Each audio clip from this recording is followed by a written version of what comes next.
पितरों के देव आर्यमा स्वामी भगवान श्री गणेश जी महाराज से मिलते हैं और गणेश जी महाराज से मिलकर पूछते हैं कि भगवान शिव और पार्वती माँ कहाँ मिलेंगे।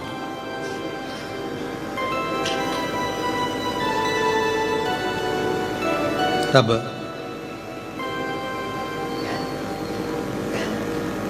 गणेश जी महाराज कहते हैं कि आप उन्हें ढूंढने के लिए मत जाओ,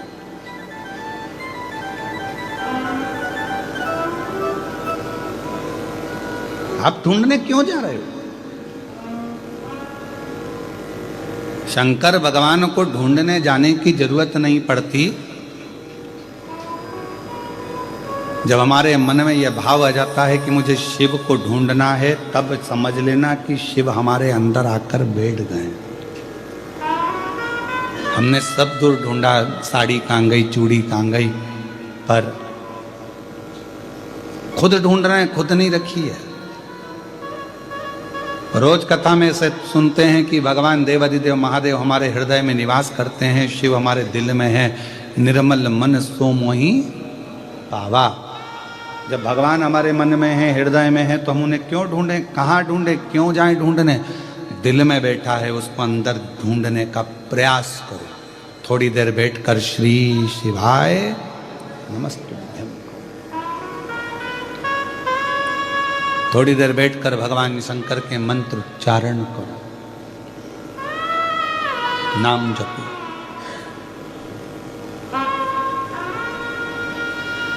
और जब हम मंत्र उच्चारण करें भीतर से, शिव नाम को हम जपें भीतर से, तो हमारे सामने शिव जरूर प्रकट होंगे। अपन ने कथा के बीच में मार्कंडे जी का चरित्र सुना था कि मार्कंडे बाबा ने शिव जी को याद किया और शंकर सामने आ गए। आप जो याद करोगे, स्मरण करोगे, ये तो पुरानी रीत है। हाँ, हम हमारी बेटी को याद करते हैं तो बेटी को हिचकी आती है, और बेटी हमें याद करे तो माँ को हिचकी आ जाती है। ऐसा परमात्मा को याद करो तो उसको भी तो एक आध बार हिचकी आए। तुम्हारा रूप देखकर, रंग देखकर, तुम्हारे कपड़े देखकर, तुम्हारा पहनावा देखकर, तुम्हारा स्वरूप देखकर परमात्मा नहीं, तुम्हारा भाव देखकर आता है। भाव देखकर। हवन करने बैठे हो, यज्ञ करने बैठे हो, पंडित जी ने कहा आज तुम्हारे यहाँ सत्यनारायण जी की कथा है, सत्यनारायण भगवान का पूजन का सामान लेकर आना। पहुंच गए, देवी जी बैठ रही है, नवरात्रे का पूजन का सामान लिया आओ। गणेश जी बैठ गए, गणेश जी का सामान लिया आओ। और मैं दुकान वाले के पास जाकर क्या कहा तुमने,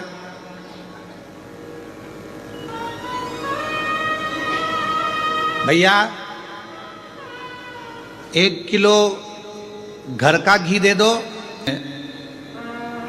दुकान वाले को भी मालूम है कि ये सत्यनारायण का पूजन का सामान चाहिए, तो सड़ी हुई खारक, सड़ी हुई बादाम, एकदम सफेद कपड़ा झर्री जैसा, पूरा मुंह देख लो। 16 मातृका बनाने का कपड़ा ऐसा झर्री लाल कलर का, किसी काम का नहीं।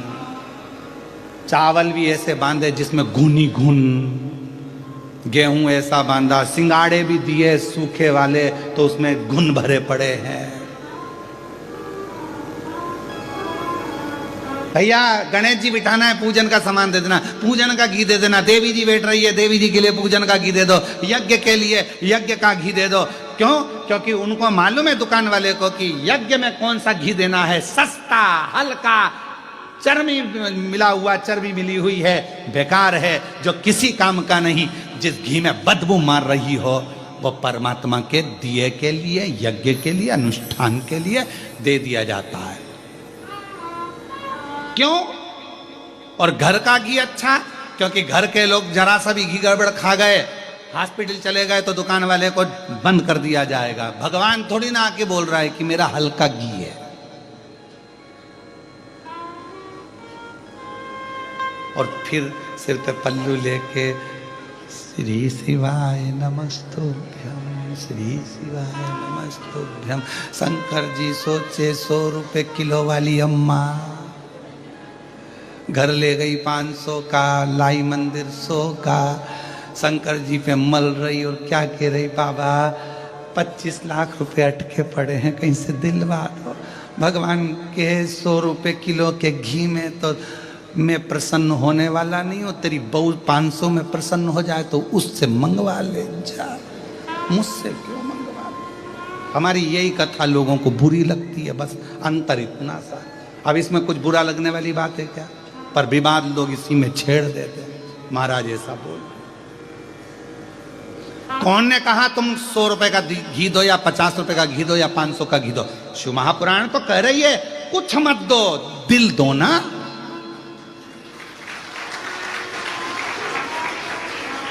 पर जैसा तुम खाते हो, कितना सुंदर कहा शिव महापुराण में, देसी गौ माता का 1 चम्मच में 1 बूंद दूध पानी में मिलाकर शिव जी को चढ़ा दो। पर केमिकल का दूध, थैली का दूध, डब्बे का दूध, पॉलीथिन का दूध, भैंस का दूध शिव जी को मत चढ़ाओ। जर्सी का दूध शिव जी को मत चढ़ाओ, 1 बूंद चढ़ाओ। शिव जी ने ये थोड़ी ना किया कि तुम मुझको 1.5 साल ला के दो। शंकर भगवान ने कभी कहा कि मुझे घी ला कर दो 1.5 साल? नहीं, तुम्हारे पास हो तो नहीं तो दिल दे दो। और अगर ये भी नहीं दे सकते तो मंदिर में से थोड़ा सा बेलपत्र उठाओ, धो और वापिस चढ़ा दो। हम तो ये भी नहीं कह रहे कि घर से तुम पानी भर के लाओ, कि लोटा भर के लाओ, कि ये भर के लाओ, कि वो भर के लाओ। तुम तो खुद अपने दिल में मुझे भर के लियाओ और आके 1 बेलपत्र उठा के मेरी चढ़ा दो, बस, और कुछ भी नहीं चाहिए। अब हमने तो कहा भैया कर लूंगा पर इसके पास नहीं जाऊंगा, मच्छर भी चढ़ा। जब मच्छर ऐसे घी के पास में नहीं आए तो भगवान कैसे आएगा रे? हे बेलूर वालों, 1 चावल का दाना दो पर पूरा दो, भले 1 बूंद घी दो पर अच्छा दो। भगवान कभी नहीं कहेगा कि तू 250 ग्राम चढ़ा कि 1 किलो चढ़ा, अच्छा दीजिए, अच्छा। श्रेष्ठ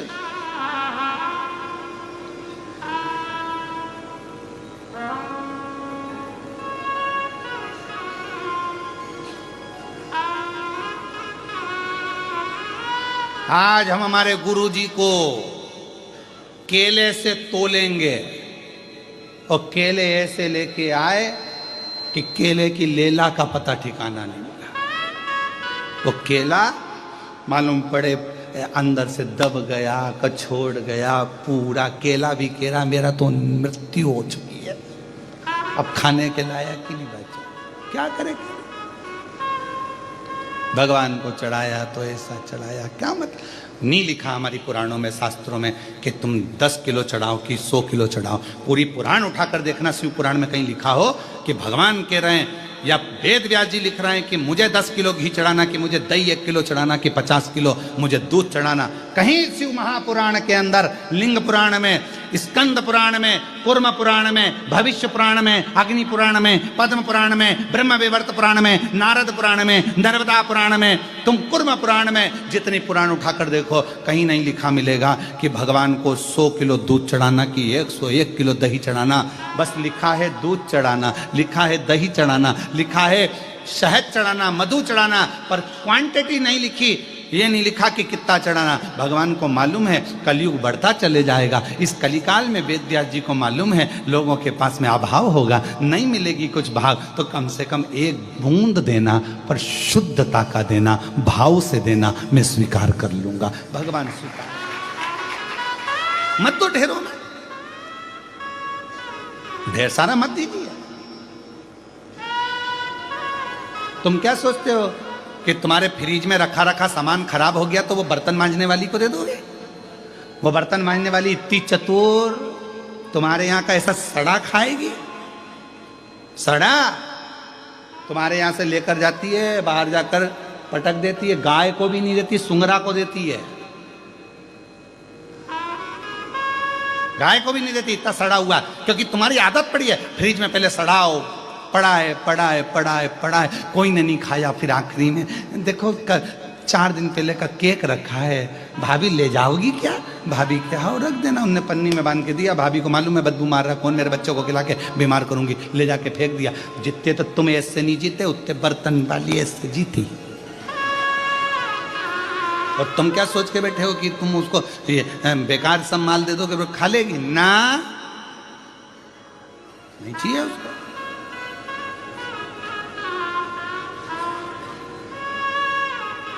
परमात्मा को तुम सोचो झाड़ू वाला, बर्तन वाला, ये वाला, वो वाला, हम बेकार सामान दे दें, वो स्वीकार कर लेगा? नहीं चाहिए उसको, उसको चाहिए ही नहीं, उसको तो अच्छा चाहिए। तुम दो एक, उसी तरह एक बूंद दूध, एक बूंद घी, एक बूंद शहद, एक गुड़ का दाना, शक्कर का दाना, एक बूंद भी दोगे स्वीकार करेगा। और शिव जी की कथा शिव पुराण कहती है, भले लोग हमारा कितना ही विरोध करें, पर इस व्यासपीठ से आज कहने में पीछे नहीं हटेंगे। कुछ भी नहीं है देने के लिए, तो अपना दिल परमात्मा को दे देना, पर नकली, गलत, बेकार भगवान को मत दो। भगवान को सड़ा गला बेकार बिल्कुल मत दो। उससे भगवान को ये लगता है कि हमारी निगाह में भगवान की भाव कितना है, कितना भाव, थोड़ा सा देर कर।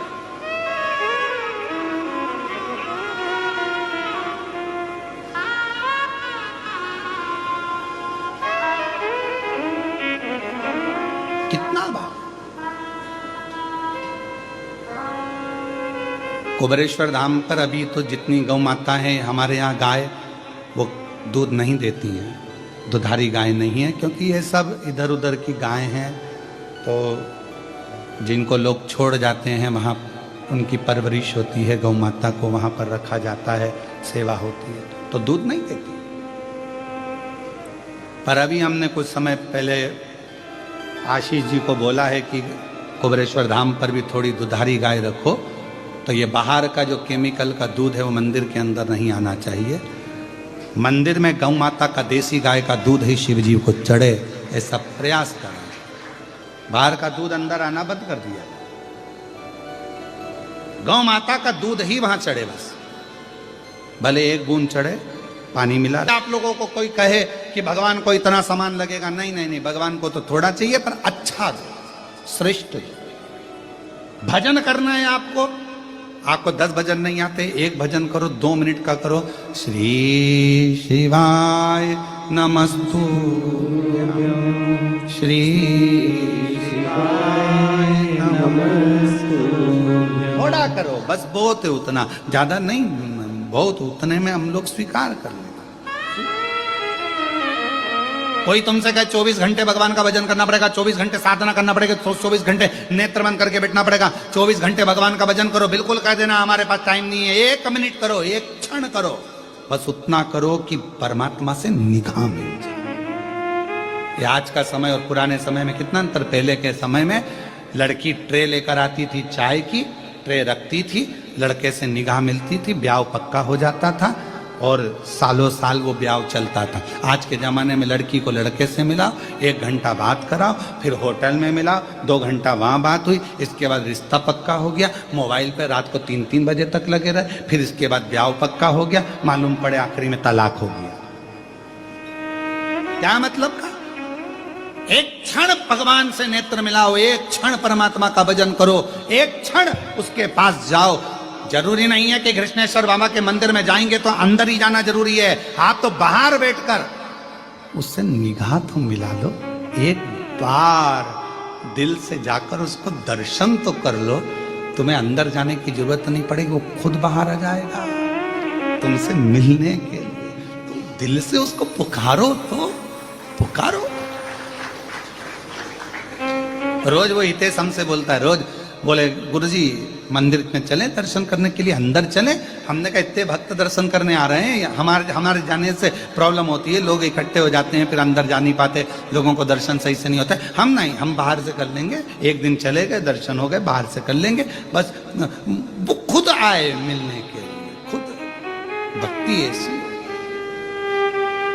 अपने कारण बहुत सारे लोग खड़े हो जाएं, लोगों को दर्शन नहीं हो, अपन बीच में बांधा पड़ो, तो कितने सारे लोग अंदर ही अंदर कूड़े, बताओ कजन कौन आ गया, 4 घंटे से बैठा है, दर्शन तक नहीं करने दे रहा। अब इतने लोगों का दिल दुखाऊं शिव भक्तों का, तो ये कहाँ की बात। इसलिए तुम जाओ, अपन शिखर दर्शनम सर्व पाप नाशनम, शिखर में दर्शन करो, आनंद। क्या VIP कल्चर में जाना, घूमता रहता है, दिमाग घूमता रहता है। दिमाग को स्थिर रखना है तो दिल शिव जी से लगा लो, दिमाग शंकर में लगा लो, भक्ति में लगा लो, कथा में। रात को प्रयास करो, कथा को हेडफोन में लगाओ और कथा सुनते सुनते जो नींद आएगी ना, ऐसा लगेगा सियोर वाला महाराज लोरी सुना रहा है। सुनो, कई लोग तो कथा में सो जाते हैं आकर के, नेत्र में नींद आ जाती है, ऐसा लगता है महाराज जी इसी ओर से केवल लोरी सुनाने आए। कई लोगों को आ जाती है, 2-3 बार तो यूज कर ले और पड़ोसन पूछे कि ये क्या कर रहे। अब कहाँ मिलेंगे, तो कहा कि वो हृदय से आप पुकारो, भगवान मिलेंगे। पितरों के देवता आर्यमा स्वामी चले गए। एक सरोवर के तट पर आर्यमा स्वामी ने, पितरों के देवता आर्यमा स्वामी ने भगवान शिव के लिए एक सुंदर आनंदमय भगवान शंकर का एक पार्थिव शिवलिंग का निर्माण करा। एक बेलपत्र आर्यमा स्वामी ने उस शिवलिंग पर समर्पित करी और ध्यान लगाकर आर्यमा स्वामी बैठ गए। आर्यमा को मालूम नहीं था कि आज प्रदोष है। आर्यमा को मालूम नहीं है कि आज प्रदोष है। और फिर निवेदन करूं, पितृपक्ष की प्रदोष के दिन, पितृपक्ष में जो प्रदोष आती है, उस प्रदोष के दिन यदि एक चावल का दाना, एक बेलपत्र और एक लोटा जल कोई दिल से बाबा को चढ़ा देता है, प्रदोष काल में घी का दिया लगा देता है, उसके पूर्वजों को पिंड अपने आप प्राप्त हो जाता है, तर्पण अपने आप मिल जाता है। उसको नहीं मालूम कि प्रदोष है। आर्यमा स्वामी के स्मरण में नहीं था कि आज तो वो दिन है जिस दिन मेरे शंकर भगवान पार्वती और के साथ में वर प्रदान करते हैं, आनंद प्रदान करते हैं। मैं समझना चले, आर्यमा स्वामी ने पार्थिव लिंग का निर्माण किया और बैठ गए। शंभु शरणे मांगो घड़ी दुख दया करी। समर्पित 5 दिन पितृपक्ष के जो अमावस्या वाली कथा आएगी, उसको आप दिल से सुनना, हृदय से सुनना, पितरों के मुक्ति हेतु सुनना, उनके मोक्ष हेतु सुनना। 5 दिन ऑनलाइन सुनो, उसको अपने घरों में रहकर सुनना, ऑनलाइन श्रवण करना और बाबा से अपने हृदय की बात कहना। फिर हम अगले वर्ष जो पितृपक्ष आएगा उसके पहले तुमसे बात करेंगे कि तुमने पितृपक्ष में जो मांगा था बाबा ने तुमको दिया कि नहीं दिया। 17 तारीख से जो ऑनलाइन कथा होगी, ये तो कथा आज विराम हो जाएगी 15 तारीख को, 17 से जो चालू हो उसका इस्तेमाल पितरों की शांति के घर में रहकर ऑनलाइन उसको श्रवण कर। कितना फल है उस कथा का, लाभ। और यदि आप लोग अपने पूर्वजों का फोटो रखकर कथा सुन रहे हो तो एक नंबर हम आपको वहां पर देंगे, उस नंबर पे आप अपने फोटो भी डालना, हम उसको टीवी पे भी दिखा देंगे कि आप लोग कथा तो सुन रहे हो। हम आस्था वालों से बात करेंगे इसके लिए, वो आपको दिखाएंगे, श्रवण कराएंगे कि आप लोग भाव से कथा का तत्व ग्रहण कर रहे हो, स्मरण